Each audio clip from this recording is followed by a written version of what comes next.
I'm Craig Kenneth, a relationship coach and a psychotherapist. Every relationship is different, and every breakup is different. Work with me, and you'll get professional help on your situation. Just click on the link in the description below, or go to my website, askcraig.net.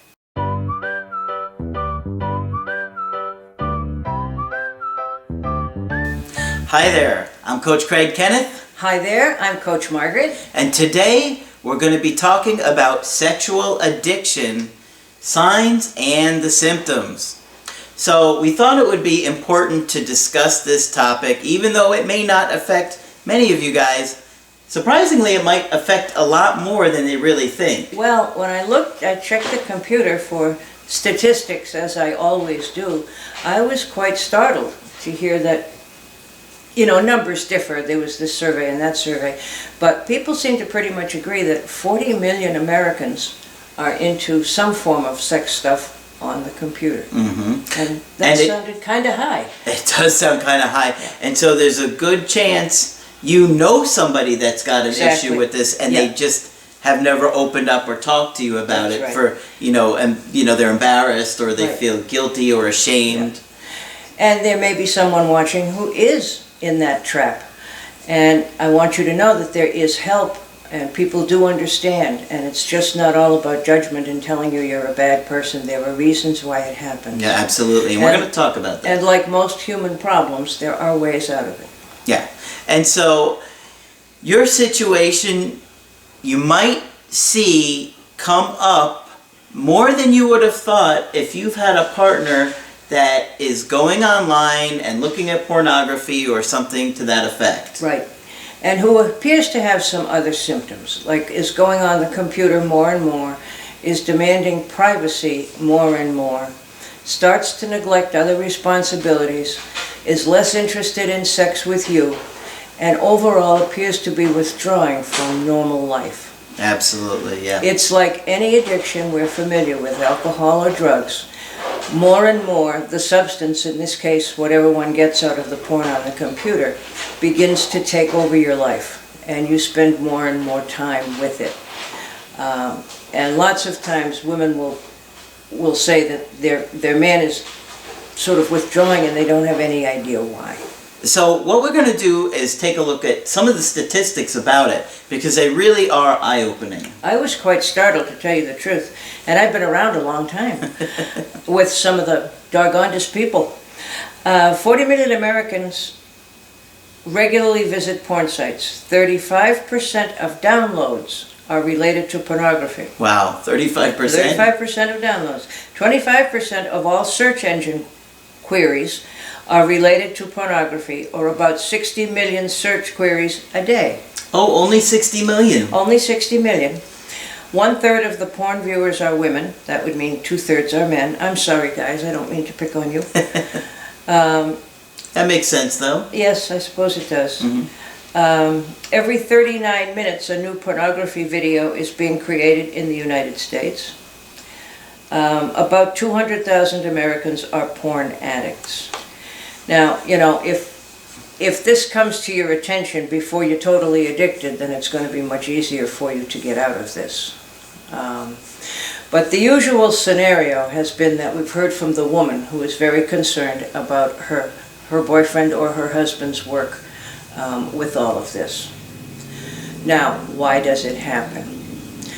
One of the answers to most human problems that certainly we have found by experience and research is that behind it is attachment difficulty and trauma.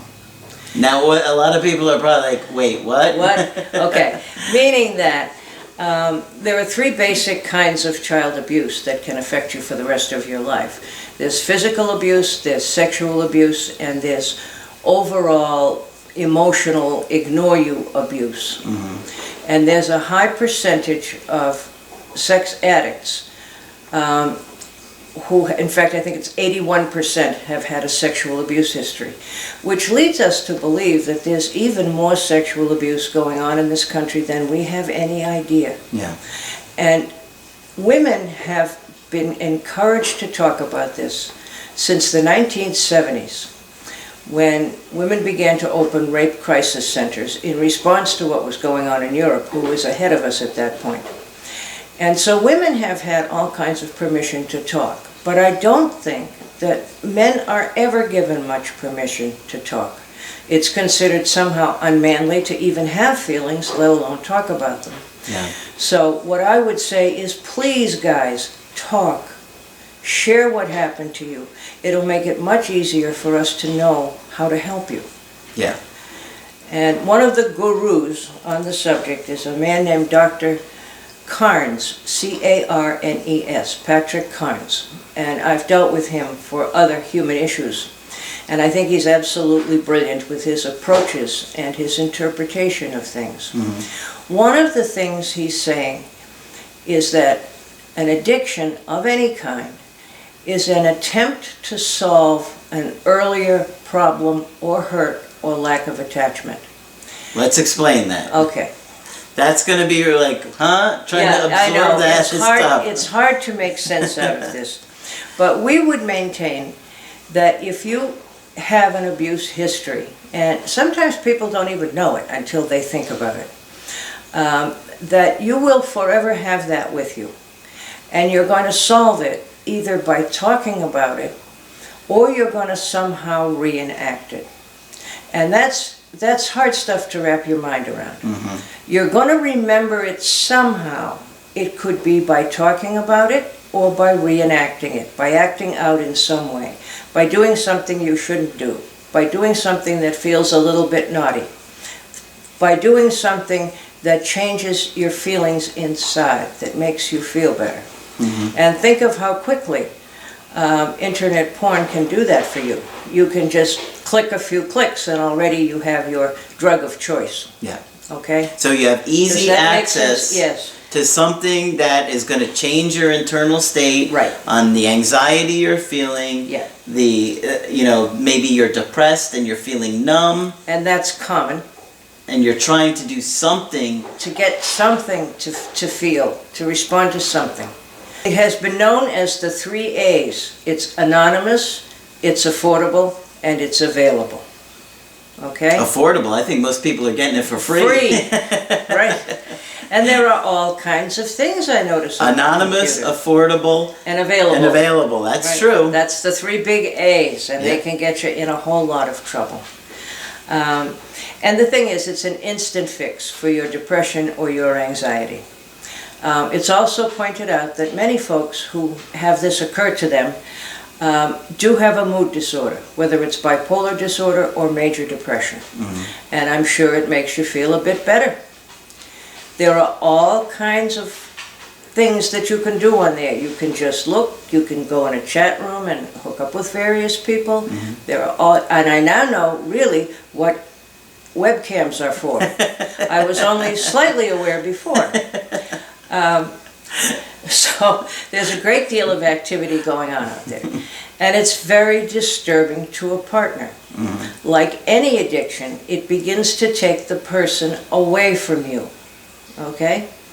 Yeah. And there's a great deal of debate as to whether or not it's cheating. I guess it would depend upon each individual couple if you sit there and say these are the boundaries of the relationship. Yes, it would. And I absolutely agree with that. And it depends on the contract you have with each other. Mm-hmm. First question to ask yourself is, would it be okay with you if your partner were doing it? And if the answer is no, then you certainly have no business doing it. Mm-hmm. But no matter how you look at it, it's looking for sexual satisfaction from somebody other than your partner. Mm-hmm. Then there's a debate, if you masturbate, does that make it cheating? But I would think if it's taking your partner away from you, and certainly their interest in sex with you diminishes rather rapidly as they get involved in this. Mm-hmm. It seems to me it's cheating. What do you think? Well, I mean, it depends upon the extent of it. Right. I think if you're interacting with somebody else, yes, then that would be more considered cheating than say you're just watching a video. That doesn't seem like cheating. Right. If you're talking to somebody live, and I actually have had numerous people tell me this, where they were caught interacting with somebody, whether a webcam girl Right, or whatever, right. that the person was upset because they felt like, yeah, they were cheating. That I could see a lot more than if you're just watching a video. I mean, that I don't think is cheating. There used to be an ad, just looking. I'm not buying, I'm just looking. Browsing. Browsing, yes. Okay. And again, it depends. On private, of course. In private, yeah. But again, it's somewhat the contract that you have with each other. I mean, do you have an exclusive contract? Was this discussed before you got into it? Has whoever's involved been able to say, I'm doing this and that and I don't feel good about it? And again, talk, and make agreements so everything's clear. Yeah. I have a friend of mine, I was just thinking about it, that he was using some Playboy pictures as inspiration, and his girlfriend found out and was furious. Oh, yes. To me, that felt as extreme. Inspiration, yeah. That felt extreme to me. I mean, come on. No fair, you poor guy.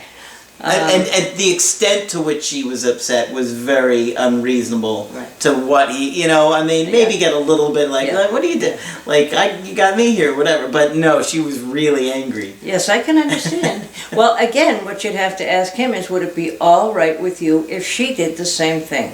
Because we can't have all that goose and gander stuff not match. Sure. Yeah. But again, it comes down to the more you talk, the better off you're going to be. So what happens after you discuss it and have a fight over it?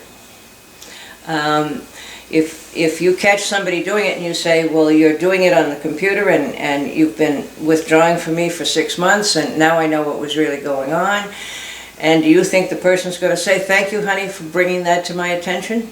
Do you think that? No. What they're going to do is they're going to do all the same things that people do. They're going to rationalize it. I don't do it that much. It's not that bad. I'm trying to cut down. I used a coupon. I haven't heard that one. I used a coupon. I like that one. I got a good discount. Yes, I had FOBO. What is it? Fear of paying too much. There's one of those FOBO things with that. Yeah, I had a coupon. I like that. I couldn't afford to leave it there. Anyway, all the kinds of excuses you would expect. So-and-so down the street does it more than I do. You think I'm bad, you should see about him. Yeah. Why don't you go bother him? And how come everything I do is an addiction and nothing that you do is an addiction? Because it's making you isolate. Yeah, you always watch that soap opera. Are you addicted to that? How is it different? Yeah, how is it different from that? So, a lot of process has to go on around it. One of the major issues in any addiction is isolation, okay? You're using something, drugs, alcohol, or the internet, to make yourself feel better, but it's isolating. Probably slightly less isolating on the computer, but it does isolate you from the real people in your lives. Sure. So, if somebody's been isolating on you, be concerned about them. Does it help to yell at them and tell them they're terrible people and they can't ever do that again? No, it never does. You do much better with something like, this can happen to people, how can I help you? But you'd also have to make it very clear that you won't tolerate it too. Exactly. Yeah. And that came up in a recent Skype session. Did it? Where I was talking with a woman whose husband was, I think it was husband, was hitting up all kinds of women on Facebook and Craigslist and all kinds of things, and she had gone through one of his old phones and found out that a lot of the time that they started to date, he was cheating on her with many other women, like in the 20s. Yeah, in the 20s. Yeah, like number of women, and that's what she knew of. He must have been high energy, God love him. So, yeah, I mean, and I told her, I was like, you can't stay with somebody that's going to continually disrespect you like this. That's right. Because if they do... And lie to you. And lie to you. And not only that, they're putting your health at risk. Yes, absolutely right. That's absolutely right. And that's often used as a defense for people using the computer. In other words, you're not going to get an STD over the internet. Yeah. And we thank the Lord for that. Yeah, but this computer ain't working right anymore. Yeah, right. So that's one of the excuses made for it, and there is some validity to that. There are a lot of STDs out there these days. Yes. But again, it all depends on the contract you have. And lying is not particularly attractive when it happens repeatedly. Sure, your trust is going to be absolutely ruined, and then what do you have? Right. Right. Margaret, so let's say somebody's watching this video right now, okay, and they're thinking, my husband has a problem with sexual abuse. He's on these websites. What do? I don't want to ruin my marriage over this. I want to help him. What do? Where do we go? Well, I think you need to talk to him, not yell at him, because that won't help. And here's the deal. He feels probably very ashamed already, so you don't want to add shame to it. Shame is one of the issues that is behind all addictions. Mm-hmm. So you need to go to him and say, I'm worried about you. I'm concerned about you. I'm afraid that this whole thing has a grip on you, and I don't want that to happen. I see you withdrawing from me. You're not spending time with me. You're not having sex with me. We need to talk. Mm-hmm. The old "we need to talk," that's bound to get somebody's attention. Yeah, it terrifies them. It terrifies everybody, absolutely. And when somebody's a practicing addict in anything, they call it the pre-contemplative stage. In other words, you may have a vague inkling that you need help, but you're not there yet and you're not ready to do anything. And she doesn't want it to ruin the marriage, and she has to say to him, and I hope you don't want it to ruin the marriage, because we both have to understand that this is dangerous. Addictions can make you lose your job, lose your dignity, lose your place in the world, lose your relationships, make your kids disrespect you. It can do any number of terrible things, and so that's not a cycle that anybody wants to be in. Sure. The major thing is, I think you have to point out to somebody what they stand to lose if they continue with this. And in every human being, there is an urge to be healthy. So you give people a little time to adjust that. No, I don't want to risk this marriage. No, I don't want to risk my job. No, I don't want to become a slave to this. And it may take a while for the person to even be ready to entertain the idea of changing or seeking help. At what point, though, do you have to say, you're not getting help, you continue to talk to other women, and have to walk away from a situation? There are times when you have to do that. If people make repeated promises that they don't keep, which is the old story with addicts, I'm cutting down, I'm going to stop, you can count on me for the next week to stay, healthy or sober, and then they're not able to do it. I don't think that tolerating a list of promises that are not kept is the way to go. And eventually, for your own sake and for your partner's, because tolerating it can turn out to be enabling it, I think you have to say, I'm leaving, and when you're ready to negotiate this again, I'll be happy to talk with you. Mm-hmm. But there is a point where it becomes so disrespectful. And believe me, when people are confronted with this, they're not nice. Why are you picking on me? I didn't do anything, etc., etc. But there is a time when you really have to say no. Yeah. And I'm leaving, I can't be with you if you're going to do this all the time. Yeah. And the other thing is that how much of it is, not necessarily okay, but within reason. Like, in other words, let's say you have a partner that is looking at pornography once or twice a week. Is that reasonable? Is that enough where you say it? Well, what you do when you try to figure this out, the only thing you can do is look at the rest of the behavior. Is this person acting like the person I made a commitment to be with? Is this person still withdrawn? Do I not see this person much? Are they still kind of less interested in sex? So you have to look at the other behavior to see how much of an impact the twice a week is having. Sure. Yeah. It's just good for them to think about when they're assessing their situation. And, I can see somebody who just got caught saying, well, is twice a week okay? Right? People will bargain. Bargaining. But as long as you're talking about it, you're in a better place. We're going to talk about treatment in the next section, but as long as this person is isolated, nothing good is going to happen for them. So if you're talking about it, you've already taken a step forward, because this person now knows that you know, and they're no longer alone with the shameful secret. Okay? Yeah. So it's a lot to think about if you're in this kind of And situation. it's heavy duty stuff. It's heavy stuff. Yeah. Because, some people might say, I'm just not comfortable with a partner who does this. Right.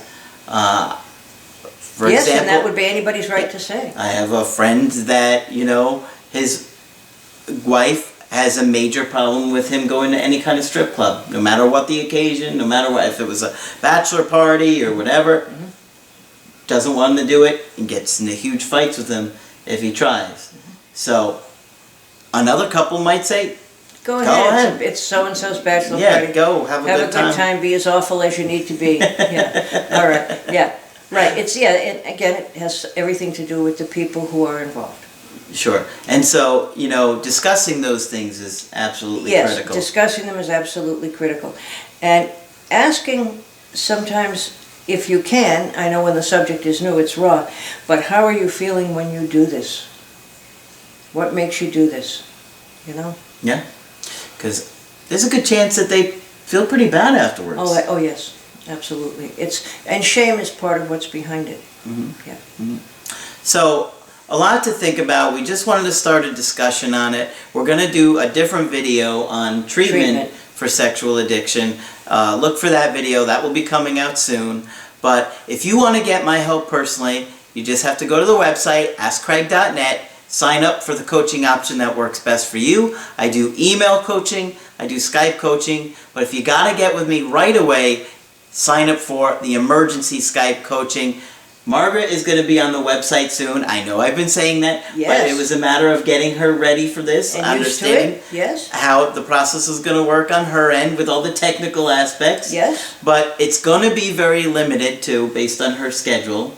She's got a lot of addiction she has to deal with in her free time. That's right. I'm hardly back from the strip club when the drug dealer comes by. But that's it for this video. I'm Coach Craig Kenneth. I'm Coach Margaret. And we will talk with you soon.